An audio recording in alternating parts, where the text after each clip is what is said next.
శ్రీ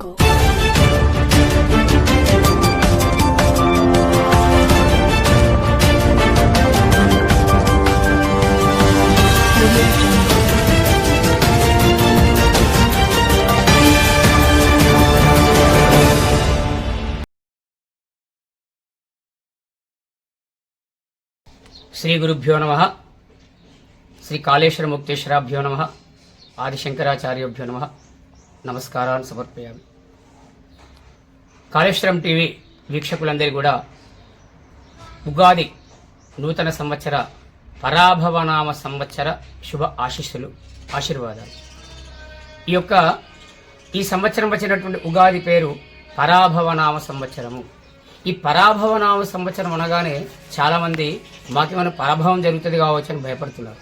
కానీ పరా అంటే ఆది మహాశక్తి, భవము అంటే ఉద్భవం, అమ్మవారు పుట్టి మన యొక్క కష్టాలను నివారణ చేసేటువంటి శుభ సమయం. కాబట్టి అమ్మవారి యొక్క ఆశీర్వాదం చేత మన కష్టాలు తొలగిపోయేటువంటి సంవత్సరం వచ్చిందని అందరూ కూడా ఆనందించాలి. ఈ సంవత్సరం పేరు పరాభవనామ సంవత్సరము. ఇది ప్రభవ విభవాది సంవత్సరాలలో 40వ సంవత్సరం అంటారు దీన్ని. ఈ పరాభవనామ సంవత్సరం ఈ సంవత్సరం ఎలా ఉంది అంటే, దేవుడు ఇచ్చినటువంటి వరం చేత బృహస్పతి అంటే గురువారం నాడు ఉగాది ప్రారంభమైంది కాబట్టి, ఇవాళ గురువారం కాబట్టి గురువారానికి అధిపతి బృహస్పతి అనేటువంటి యొక్క అధిపతి ఈ యొక్క సంవత్సరానికి రాజు. కాబట్టి సంవత్సరానికి రాజు బృహస్పతి కాబట్టి చక్కటి శాస్త్ర సాంకేతిక విద్యలతో పాటు ఎక్కడ అస్త్రశస్త్ర యుద్ధాల భయాలు కూడా లేకుండా మన భారతదేశానికి సంరక్షణ చేసేటువంటి యొక్క యోగం ఉందని ఈ పంచాంగం రాయడం జరిగింది. కానీ ప్రపంచ దేశాలలో మాత్రం కుజుడు సైన్యాధిపతి అయినాడు కాబట్టి విపరీతమైన యుద్ధాలు జరిగేటువంటి అవకాశాలు ఉన్నాయి. కళాకారులకు, సంగీతకారులకు, రచయితలకు, కవులకు చక్కటి పేరు వచ్చేటువంటి అవకాశం ఉంది ఈ సంవత్సరం. అలాగే ఈ యొక్క నూనెలు, ధాన్యాలు వ్యాపారాలు అధిక లాభాలు వచ్చేటువంటి అవకాశాలు ఉన్నాయి. అలాగే ఈ సంవత్సరం వెండి, బంగారాలు కూడా విషమించినటువంటి అధిక స్థాయిలో పోయే అవకాశాలు ఉన్నాయి. అలాగే ఈ సంవత్సరం పాడి పంటలు అనేటువంటివి 11 బాళ్ళ వర్షం సముద్రాలలో, 7 బాళ్ళ వర్షం పర్వతాలలో, 3 పాళ్ళ వర్షం భూమి మీద ఉంది. అంటే కొలత ప్రమాణంగా ఈసారి వర్షం ఉంది. కొన్ని ప్రాంతాలలో గట్టి వర్షాలు ఉంటాయి, కొన్ని ప్రాంతాలలో తక్కువ వర్షాలు ఉంటాయి. కార్తెలు కూడా ఈసారి చక్కటి వర్షాలు కురుస్తాయని మనకు పంచాంగం తెలపడం జరిగింది. పశుపాలకుడు గోపాలకృష్ణుడు కాబట్టి పాడి పంటలు, పశువులు చక్కగా వర్ధిల్తాయని ఈ సంవత్సరం మనకు తెలియజేయడం జరిగింది. అలాగే ఈ సంవత్సరం లోపల అనేక రకాల కొత్త ఉపద్రవాలు కూడా భూమి నుండి కానీ, అగ్ని నుండి కానీ, వాయువు అంటే విమానాల ప్రమాదాల ద్వారా కానీ, గాలి పీల్చే దాంట్లో కూడా ఇబ్బంది అవకాశాలు కూడా వచ్చే అవకాశాలు ఉన్నాయని ఈ పంచాంగం మనకు ఈ సంవత్సరం తెలియజేయడం జరిగింది. కాబట్టి తస్మాత్ జాగ్రత్తగా ప్రజలంతా జాగ్రత్తగా ఉండి తగినటువంటి విధానాల ద్వారా కాస్తంత ఉపశమన పద్ధతిలో వాళ్ళు పద్ధతి నిర్ణయించుకుంటే ఈ వ్యాధులు, ప్రమాదాలు, భయాలు కూడా తొలగిపోయే అవకాశాలు ఈ సంవత్సరంలో మనకు ఉన్నాయి. అలాగే ఈ యొక్క పరాభవనామ సంవత్సరంలో ఈ సంవత్సరం ఎలాంటి గ్రహణాలు లేవు. చంద్రగ్రహణం కానీ, సూర్యగ్రహణం కానీ ఎలాంటి గ్రహణాలు లేవు, ఎలాంటి పాటించేటువంటి పరిస్థితులు కూడా లేవు. కాబట్టి శూన్యం. అలాగే ప్రతి సంవత్సరం 12 నెలలు వస్తే ఈ సంవత్సరం 13 నెలలతో వస్తుంది. ఎందుకు అంటే జ్యేష్ఠమాసం అనేటువంటి అధిక మాసంగా వస్తుంది. అధిక జ్యేష్ఠమాసం వస్తుంది కాబట్టి మే 20 నుండి అధిక జ్యేష్ఠమాసం జూన్ 20 దాకా ఈ యొక్క నెల ఎక్స్ట్రా అంటే 13 నెలలు ఈ సంవత్సరానికి వస్తున్నాయి. కాబట్టి ఈ 13 నెలలతో కూడినటువంటి సంవత్సరం కాబట్టి కాస్త పొడవుగా, పెద్దగా అనిపిస్తుంది. అలాగే ఈసారి వర్షాలు దాని స్థాయిలో, ఎండలు విపరీతమైన ఎండలు కాచేటువంటి అవకాశాలు ఉన్నాయి. చలి, శీతలం కూడా ఎక్కువగా ఉంది. ఈ సంవత్సరం మూడాలు కూడా తక్కువగా ఉన్నాయి, బాగలేవు. ఎందుకంటే 6 నెలలో ఒక 10 రోజులు, మళ్ళీ 8వ నెలలో ఒక 10 రోజులు అలా చిన్నగా మూడాలు ఉన్నాయి, పెద్దగా లేవు. వాస్తుకర్తరి ఈ యొక్క మే నెల లోపల జూన్లో వాస్తుకర్తరి ఉంది. వాస్తుకర్తరి వచ్చినప్పుడు కాస్త ప్రజలు ఆ యొక్క భూమి, దర్వాజలు, ఇండ్లు కట్టుకోవడం కాస్త తగ్గించుకోవడం, అది ఆ ప్రాంతంలో ఉన్న పురోహితుని తెలుసుకుంటే అది మనకు తెలిసిపోతుంది. అలాగే ఈ సంవత్సరం లోపల అనేక 12 మంది రాశుల వాళ్ళకు కూడా 12 రాశులు ఉంటాయి. 12 రాశుల వాళ్ళకు కూడా ఈసారి సగం ఫలితాలతో కూడుకున్నటువంటి వాతావరణం ఈ సంవత్సరం ఉంది. ఎలా అంటే మేషరాశి ఉంది, దానికి 1 ఆదాయం 5 ఖర్చు ఉంది. వృషభ రాశి 5 ఆదాయం 14 ఖర్చు. మిథున రాశి 8 ఆదాయం 11 ఖర్చు. కర్కాటక రాశి 2 ఆదాయం 11 ఖర్చు. సింహరాశి 5 ఆదాయం 5 ఖర్చు. కన్యా రాశి 8 ఆదాయం 11 ఖర్చు. అలాగే తులారాశి 5 ఆదాయం 14 ఖర్చు. వృశ్చిక రాశి వాళ్లకు 11 ఆదాయం 5 ఖర్చు. ధనుసు రాశికి 14 ఆదాయం 11 ఖర్చు. అలాగే మకర రాశికి 2 ఆదాయం 8 ఖర్చు. కుంభరాశి 2 ఆదాయం 8 ఖర్చు.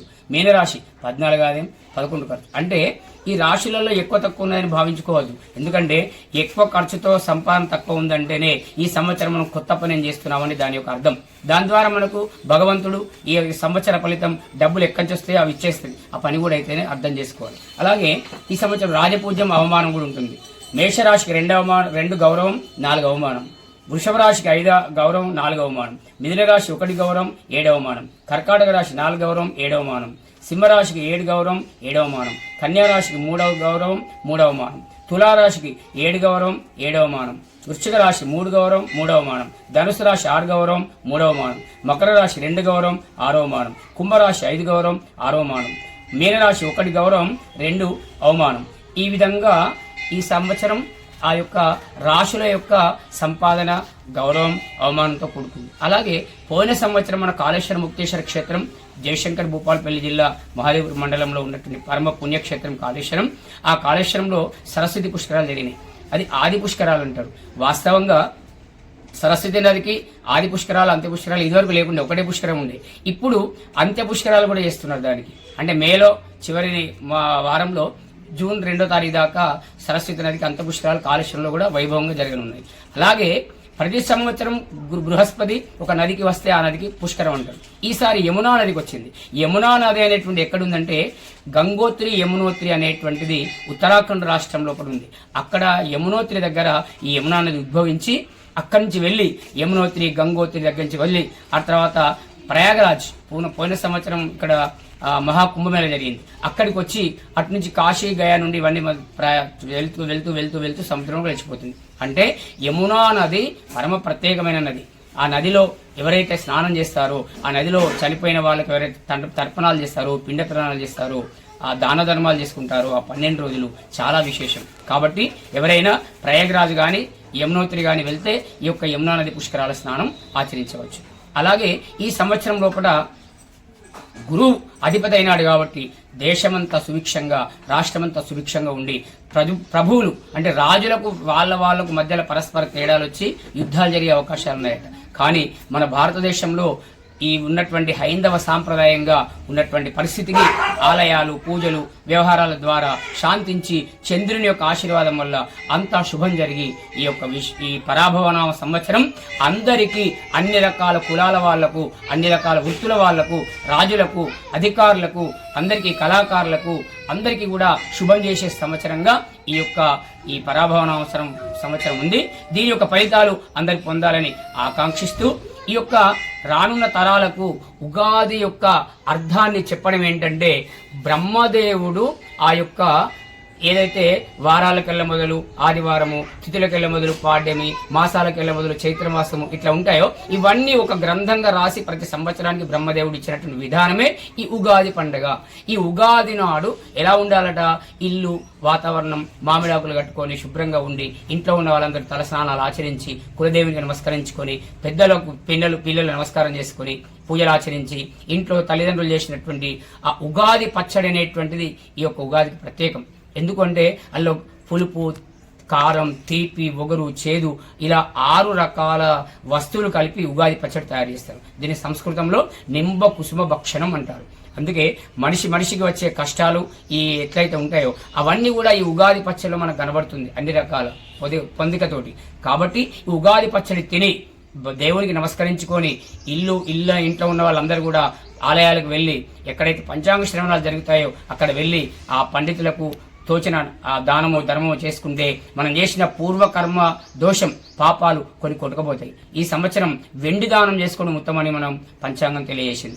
ఇలా కొన్ని ధర్మాలు పాటిస్తూ చిన్న రెమెడీలు పాటిస్తూ గ్రహాలకున్న పీడలను వదిలించుకుంటే ఈ 12 రాశుల వాళ్ళకు కూడా ఈ సంవత్సరం సుఖమయమై ఈ యొక్క పరాభవనామ సంవత్సరం అష్టైశ్వర్యాలు ఇస్తుందని ఆకాంక్షిస్తూ మన మన జిల్లా మన రాష్ట్రము మన దేశము మన ప్రపంచం సుఖశాంతులతో వర్ధిల్లాలని, ఈ పరాభవనామ సంవత్సరం అధికమైనటువంటి కష్టాలకు లోను కాకుండా ఉండాలని ఆకాంక్షిస్తూ ప్రజలందరూ కూడా భోగభాగ్యాలతో వర్ధిల్లాలని అందరికీ కూడా ఈ యొక్క పరాభవనామ సంవత్సర ఆశీస్సులు, శుభాకాంక్షలు, శుభాశీస్సులు, శుభం భూయాలు.